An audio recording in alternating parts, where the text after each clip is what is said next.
John ചേട്ടാ നമസ്കാരം. നമസ്കാരം. ചേട്ടാ, ഇപ്പോ ഈ ദില്ലിയിൽ CJP ഒരു പ്രൊട്ടസ്റ്റ് നടത്തിയിരുന്നല്ലോ, വലിയ സമരം.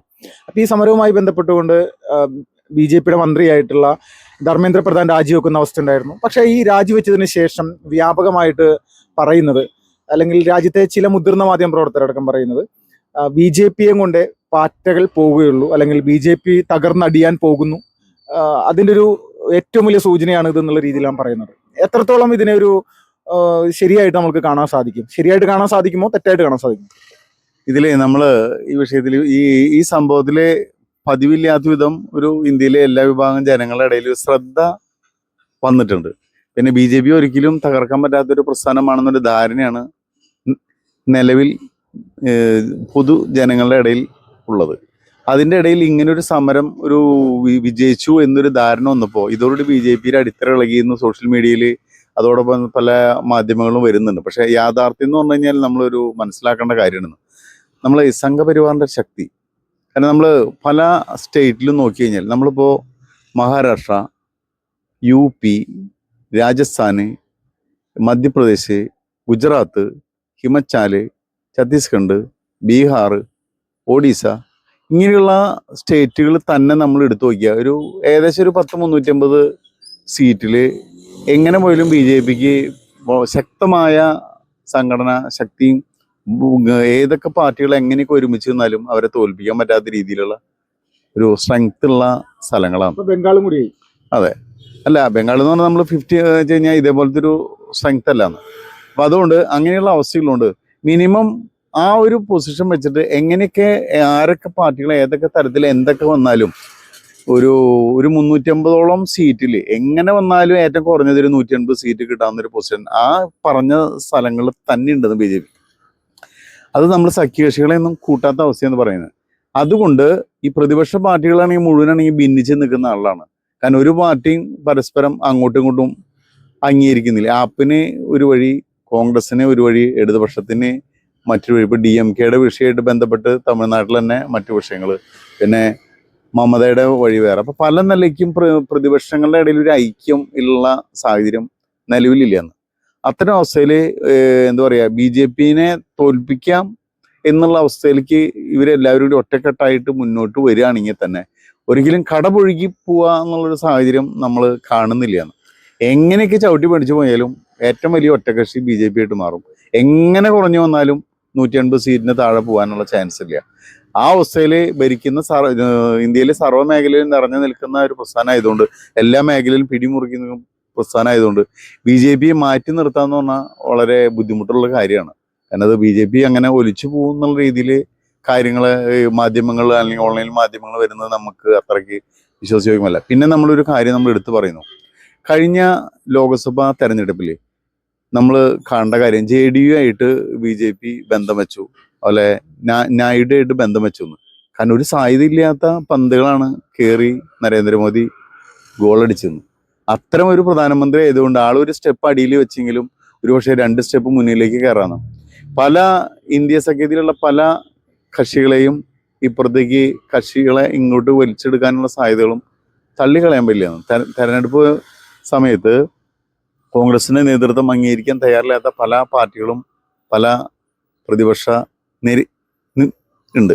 നിരയിലുണ്ട്. അതുകൊണ്ട് അവരെ വരെ ഒരുപക്ഷെ ഇപ്പുറത്തേക്ക് വലിച്ചെടുക്കാനുള്ള സാധ്യതയും തള്ളിക്കളയാൻ പറ്റില്ല. ആ ഒരു അവസ്ഥയിൽ BJP കടപൊഴുകി പോവും, അല്ലെങ്കിൽ ഇതോടെ BJP അവസാനിച്ചു എന്ന ലെവലിലേക്ക് പറയുന്നത് ഇപ്പോഴത്തെ അവസ്ഥയിൽ നമുക്ക് യോജിക്കാൻ പറ്റുന്ന സാഹചര്യമല്ല. പ്രഥമ ദൃഷ്ട പറയാനുള്ള ഒരു കാര്യം. ഇനി എന്താണ് ഈ BJP എന്ന് പറയുന്ന ഒരു സംവിധാനം, സംഘടനാ സംവിധാനത്തെ സംബന്ധിച്ച് രാജ്യത്തുടനീളം വലിയ സ്വാധീനമുണ്ട് എന്നുള്ളത് യാഥാർത്ഥ്യമാണെങ്കിൽ പോലും കഴിഞ്ഞ ഒരു പാർലമെന്റ് ഇലക്ഷനിൽ 63 സീറ്റുകൾ നഷ്ടപ്പെട്ടു, 240 എത്തി. അപ്പോൾ വരാനിരിക്കുന്ന ഒരു തെരഞ്ഞെടുപ്പ്, അല്ലെങ്കിൽ വരാനിരിക്കുന്ന നിയമസഭാ തെരഞ്ഞെടുപ്പ്, ഗുജറാത്ത്, ഉത്തർപ്രദേശ്, ഹിമാചൽ പ്രദേശ് പോലെയുള്ള സംസ്ഥാനങ്ങളിലെ തെരഞ്ഞെടുപ്പ് ഈ പറയുന്ന ഈ പ്രൊട്ടസ്റ്റുമായി ബന്ധപ്പെട്ടുകൊണ്ട് എന്തെങ്കിലും തരത്തിലൊരു ബാധിക്കാനുള്ള സാധ്യതയുണ്ട്?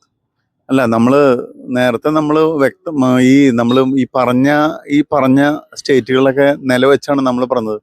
എങ്ങനെ പോയാലും നമ്മൾ 180 സീറ്റ് പിടിച്ച് നേടുന്നു. അതിൻ്റെ അർത്ഥം മൊത്തം നിലവിൽ ഉള്ള കക്ഷികളെല്ലാവരും ഒറ്റക്കെട്ടായിട്ട് നിന്നാലും BJPയുടെ വോട്ട് ബാങ്കിനെ കവച്ചു വയ്ക്കാന്നുള്ള വോട്ട് ബാങ്കിൽ കിട്ടാനുള്ള ചാൻസ് ഇല്ല എന്നുള്ളതാണ് ഇപ്പോൾ നമുക്ക് കാണാൻ സാധിക്കുന്നത്.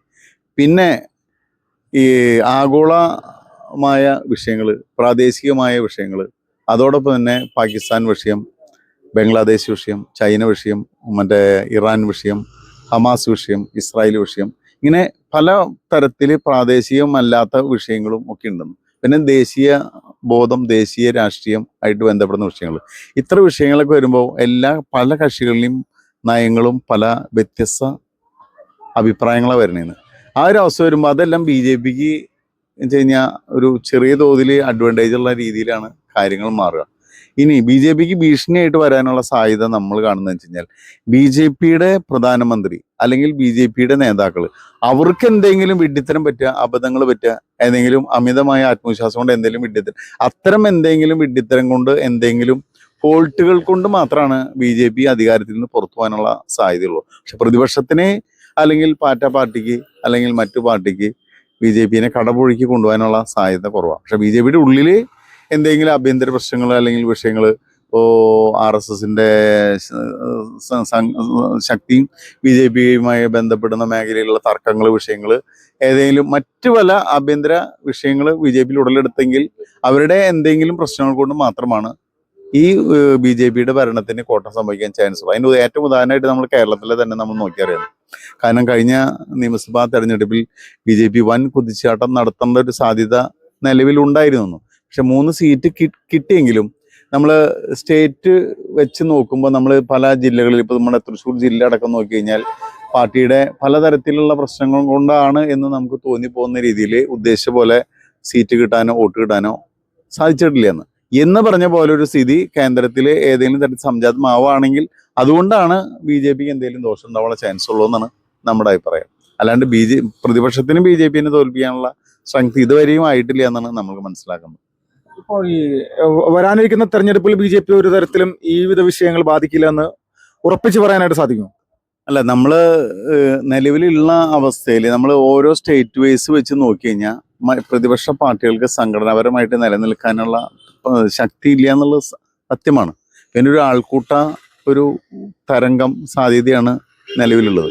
അതും പല സ്ഥലങ്ങളിലും പല പ്രതിപക്ഷ പാർട്ടികൾക്കും സ്ഥാനാർത്ഥിനെ നിർത്താനോ അല്ലെങ്കിൽ നല്ല രീതിയിൽ വർക്ക് ചെയ്യാനോ ഉള്ള സംവിധാനം പോലും നിലവിലില്ലാത്ത അവസ്ഥയാണുള്ളത്. അതുകൊണ്ട് ചെറിയ തോതിൽ ബി ജെ പിക്ക് എതിരെയുള്ള മുഴുവൻ വോട്ടർമാരും ജയിക്കാൻ പോകുന്ന സ്ഥാനാർത്ഥിയിലേക്ക് വോട്ട് മറച്ച് കൊടുക്കുന്ന ഒരു സ്ഥിതിവിശേഷം ഉണ്ടാവുകയാണെങ്കിൽ ബി ജെ പിക്ക് കുറച്ച് സീറ്റുകളിൽ ചെറിയ തോതിൽ കുറവ് സംഭവിക്കാമെന്നല്ലാതെ കടപുഴകി പോകുന്ന ഒരു സാഹചര്യത്തിലേക്ക് വരാനുള്ള ചാൻസ് കാണുന്നില്ല. അതാണ് നമ്മൾ വോട്ട് ബേസിൽ എല്ലാ എതിരുള്ള എല്ലാ ആളുകളെയും വോട്ടുകൾ, കാരണം രാഷ്ട്രീയ പാർട്ടികൾക്ക് കഴിവില്ലെങ്കിലും ജനങ്ങളുടെ ഉള്ളിൽ ഒരു എതിർപ്പുണ്ടെങ്കിൽ അവരുടെ ഉള്ളിലുള്ള ജയിക്കാൻ പോകുന്ന ബി ജെ പിക്ക് എതിരെ നിൽക്കുന്ന പാർട്ടിയിൽ ജയിക്കാൻ സാധ്യതയുള്ള പാർട്ടിയിലേക്ക് വോട്ടുകൾ ഷിഫ്റ്റ് ചെയ്യപ്പെടുന്ന ഒരു സാഹചര്യം ഉണ്ടെങ്കിൽ പല സ്ഥലങ്ങളിലും ചെറിയ തോതിലുള്ളൊരു ബി ജെ പിക്ക് ഒരു ഭീഷണി ഉണ്ടാവാം. എങ്കിലും അത് പൂർണ്ണമായിട്ട് ബി ജെ പിനെ അട്ടിമറിക്കുന്ന തരത്തിലേക്ക് വരാനുള്ള സാധ്യത കാണുന്നില്ല. ഇതാണ് നമുക്ക് പറയാനുള്ളത്.